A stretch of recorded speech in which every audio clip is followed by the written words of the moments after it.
Hey guys, it is that time of the year again. We're getting back into the garden. We're doing cleanup. I am going to be mulching everything. I built some new garden beds, so I'm just preparing those for some soil. So here I am filling the four-wheeler trailer with mulch, which is super convenient. And then I'm going around. This mulch that I'm trying to get up now was mulch that we put on last year, and it really wasn't that great. So I'm just breaking it up and piling it around, and then I'm going to cover that with the wood chips. So I'm doing that for all of the fruit trees, all of the berry bushes, anything that I can really mulch. So then I'm moving on to the garden. These are the two new beds that I just built.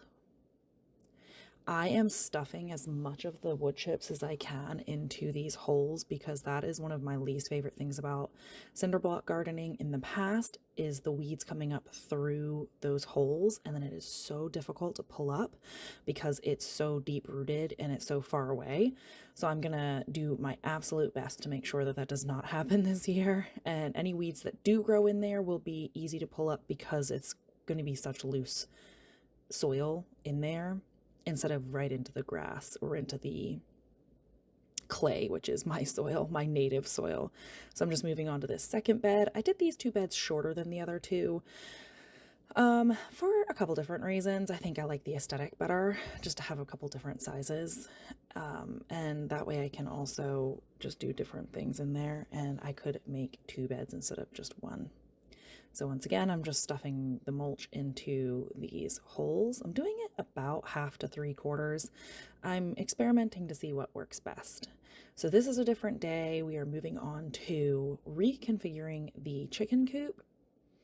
I am wanting to move. My main motivation for this was to move the nest boxes up because it's been causing me quite a bit of pain to bend all the way over to get to the nest boxes on the ground, as well as critters can get in there and get the eggs before me sometimes. So I'm going in there and I'm going to just reconfigure a little bit, change around their roosting poles or posts so that I can then bring those nesting boxes up. So the first thing I'm doing is just taking a look at it and seeing, okay, what can I move around, where I can move it around. I'm trying to decide how I'm going to get these off of the ground and then also secure them so that they don't fall down when they jump up onto them. And I decided that I was going to use two of the roosting posts and make it so that it is tiered.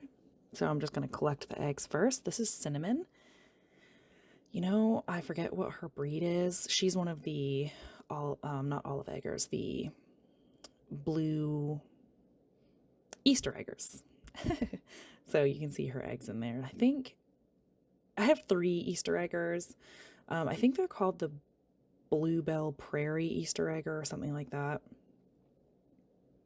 So here, I thought it was recording before.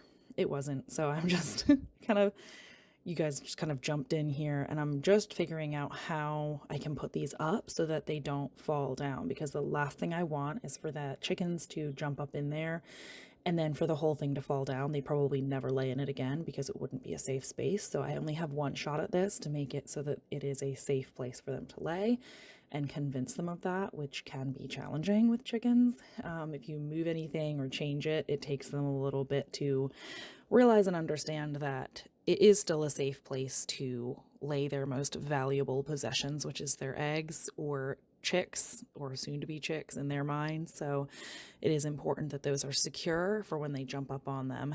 And so now I am trying to figure out how I need to find something for them to jump up on to get into the nest boxes. I am sure they would be able to figure out how to jump up there on their own. They're not really that far off of the ground, but I wanted to make it as easy and simple and luxurious as I possibly could. So I started with cinder blocks, and those were a little bit too rickety. I thought that they probably wouldn't really appreciate jumping up onto that. So I changed my mind from that and go with a piece of wood, just a tree that fell down in their penned in area. So I'm sticking that through. This dog kennel is so convenient for this. I really like it because I can hang stuff from it. I can stick things through it like this, and it just makes it very, very convenient to change and move around. So now I'm moving on to filling the nest boxes with, what are these things called? You're thinking about it right now, but I'm not able to. Shavings, wood shavings. And I wanted the nest boxes at an angle because if I didn't have them at an angle, they would just get in there and scoot all of the wood chips out, and then they would never keep the wood chips in there. So it was important that they stayed at an angle for that reason. And I didn't want to drill any holes into these bins because I want to potentially use them for something else and I don't want them to have holes in them. So I'm putting eggs back in so that they know that that's where they're supposed to lay their eggs. What am I going to do here? Oh yeah, I'm just cleaning it out because I want to cover the whole floor with more wood shavings. It's been pretty rainy and wet here with the snow, and then we're supposed to get a lot more rain within the next week. So I want to make sure that they have a nice dry place that they can go into, and I'll bring that tarp down so that it won't be wet in there.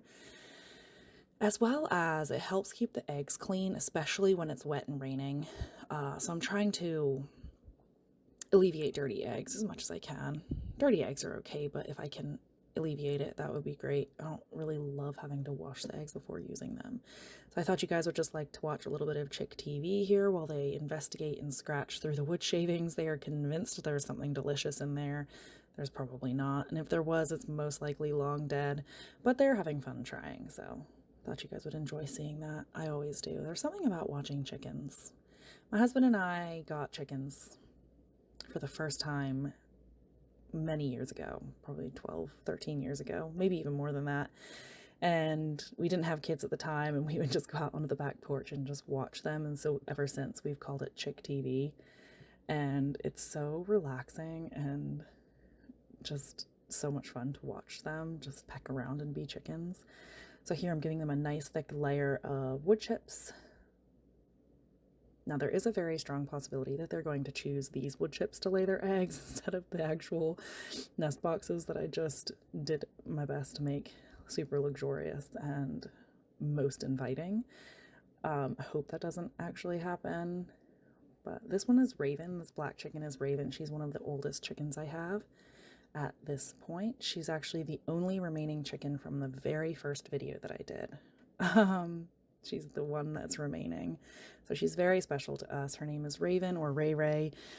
I think she might be just a little bit touched, maybe a little bit simple, but it makes her really friendly. And so we very, very much enjoy her, and we'll be very sad when she gets too old and passes away.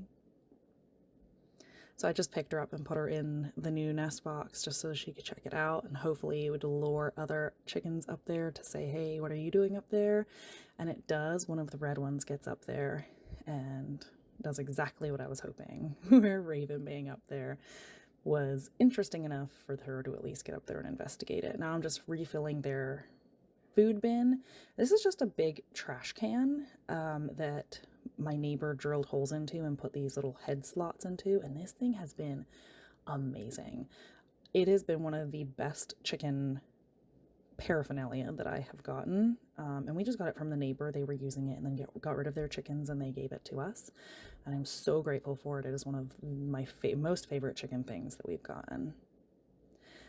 So here we're just putting the lid back on, and then once again I thought you guys would enjoy watching some chicken TV, I guess now, while I clean out their water bucket, water dispenser.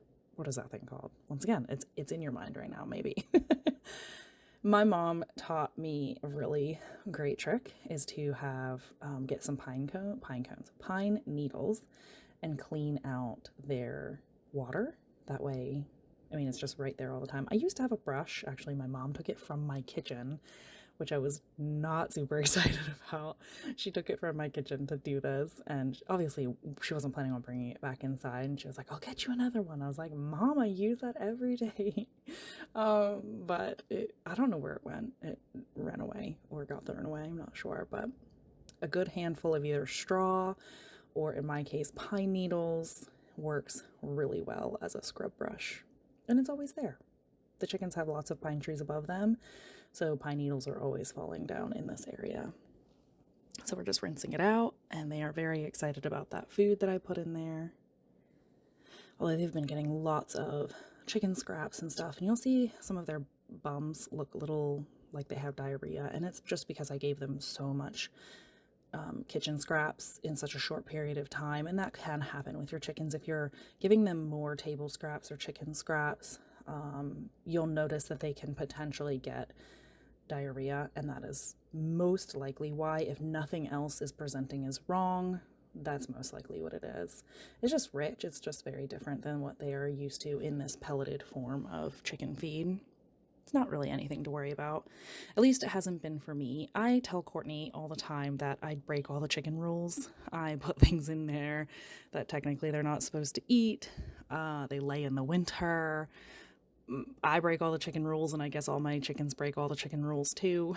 Oh, so this one got up there and thought that it was pretty interesting. And I noticed when she did this that the bottom, we're just going to call it like the jumping post, was a little bit too close to the nest boxes. So she wasn't able to jump and fly the way that she needed to. So I went ahead and moved it out just one or two more rungs, and that really helped her.